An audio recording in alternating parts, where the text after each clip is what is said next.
Hi everyone, Karun Chandhok back from the Mexican Grand Prix, and an exciting end to what was ultimately the World Drivers' Championship battle. Obviously we got two more races to go, but it was all settled in Lewis Hamilton's favour, as you would all know by now, I imagine. But the whole weekend I thought in Mexico was really exciting. I think we came off Austin, plenty of drama. We arrived there on Thursday where track limits and Verstappen's penalty from Austin was a big talking point. Up and down the paddock, wherever you went, all of the drivers, all of the teams, there was lots of discussion about whether he deserved the penalty. Most seemed to suggest yes, and I agreed with that. I think, as I said, after Austin. But I think, like myself, a lot of people questioned really how the consistency is applied across the track. I find it very hard to say that we should turn a blind eye for some corners and not for others. We should turn a blind eye when someone like Vettel goes off at turn 19 and gains a lot of lap time. They chose to turn a blind eye, and yet they penalised Max, who of course took a shortcut and deserved to be penalised. So I think the way these penalties are applied and the thought process behind it has raised a lot of question marks, and certainly was a big talking point after Austin, as I mentioned, but even on the Thursday in Mexico. As the weekend started to unfold on Friday, it was quite clear that we're going to have three cars in the fight. Red Bull looked on great form, Daniel was quickest in FP2, Max didn't hook his lap together, and you got the feeling that when he hooked it up, he'd be fine. Ferrari were in the hunt, and as were Mercedes. So it really was interesting to see that despite that long straight, we did have three teams in the hunt. It was nice to talk to drivers and hear, for a change, how they were all having to manage the cars. And I know, we all want to see cars finish and things like that, but in some way, I think if you look back to the 80s, for example, or the 70s, even before, obviously, that the question of managing your car and looking after the gearbox and looking after the brakes and the tires, all of that was a big part of being successful in F1. And nowadays, the cars are so bulletproof, the reliability is just absolutely bulletproof.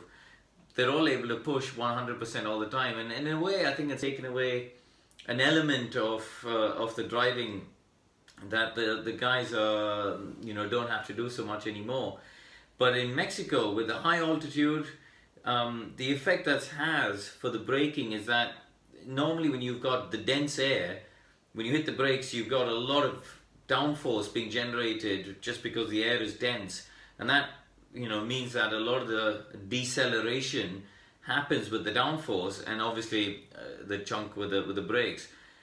When you've got 20 or 25%, I think it's about 22% less density with the altitude in the air, the drivers are having to rely more on the brakes, and that puts a lot of heat and a lot of extra load into the four brakes, basically, in the four corners. Discs, pads, the entire corner. But that means that the drivers were having to really manage that. Downforce level obviously being less means that through the corners the cars were sliding around more. They weren't able to generate enough heat because there wasn't enough load being generated. And therefore in the slow corners, particularly turns 1, 2, 3, 4, 5, 6, and then the ones in the stadium as well, the cars were just sliding on the top of the tyre. I went trackside to watch FP1 in different parts of the track, and it was nice to go right up close. The circuit in Mexico really allows you to come right up close to the track and watch, and you could see people like Alonso, Max, Ricardo, Vettel. There's no hanging around. From the first lap of the session, they just bang on it. But they also understand that there's a lack of grip inherently with the lack of downforce and the asphalt not being as abrasive as well. They recognize there's less grip, and therefore they just slightly underdrive, and they still carry so much speed. It was really impressive to watch. Come qualifying, and Saturday, Sunday, I thought Verstappen was just stellar this weekend.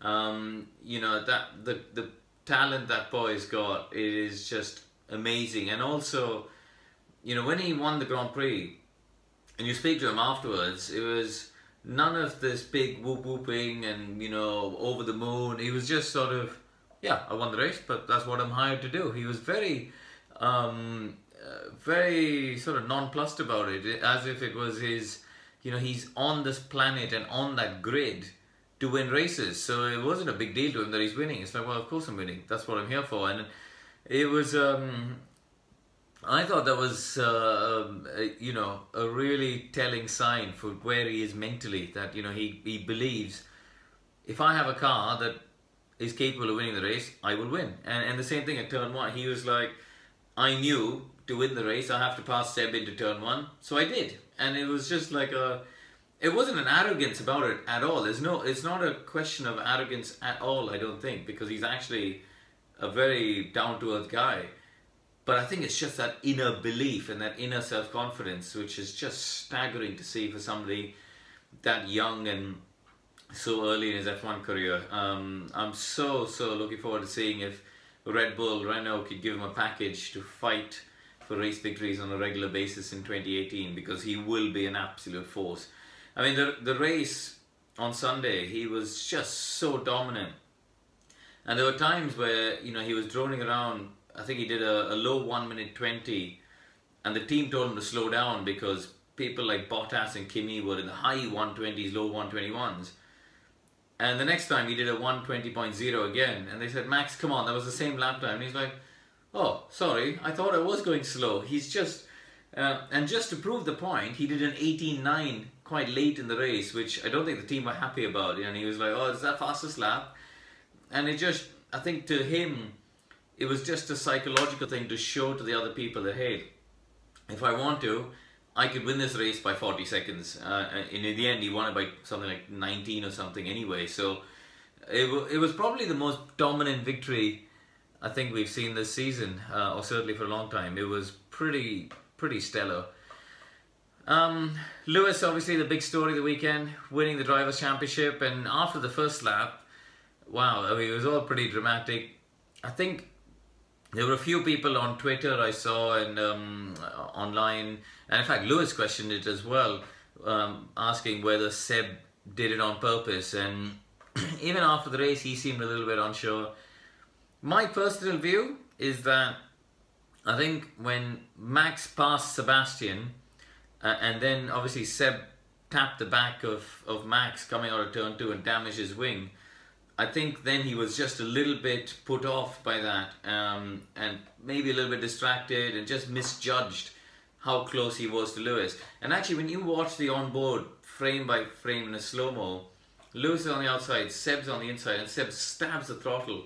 So he's got a flick of oversteer, and it looks like he steered into Lewis, which is why I think some people have questioned it. But when you play it with the audio, you can listen in that he's had a bit of wheel spin, and that's caused him to counter steer effectively, and at that point he's touched Lewis's tyre. So I don't think he did it on purpose. I think he did misjudge it. You know, I think he obviously is more to blame than Lewis, because Lewis did everything right.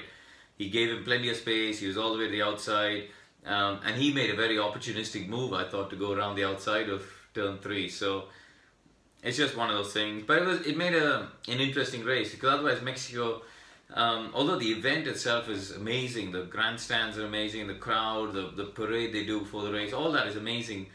The racing itself can be quite dull, just because the slipstream effect is so poor because of the high altitude of the thinner air. The drivers don't get such a great slipstream down the long straight, and it's difficult to follow in the middle sector of the lap through the S's. So the racing can be a bit dull. But I think this year, because we had Seb and Lewis coming through the pack, the World Championship was at stake, great bit of battling with Alonso and Hamilton. I thought he gave, both of them actually gave each other a lot of racing room, a lot of racing respect, hard but fair, and I thought that was all really nice to watch. And in the end, the best man won the World Championship. You know, the title wasn't won in Mexico. The title was won with those super qualifying laps in, you know, places like Suzuka and Monza. The title was won with those errors from Ferrari and Sebastian in Baku and Singapore, the the reliability issues in Suzuka and Malaysia. Seb's had to start from the back there.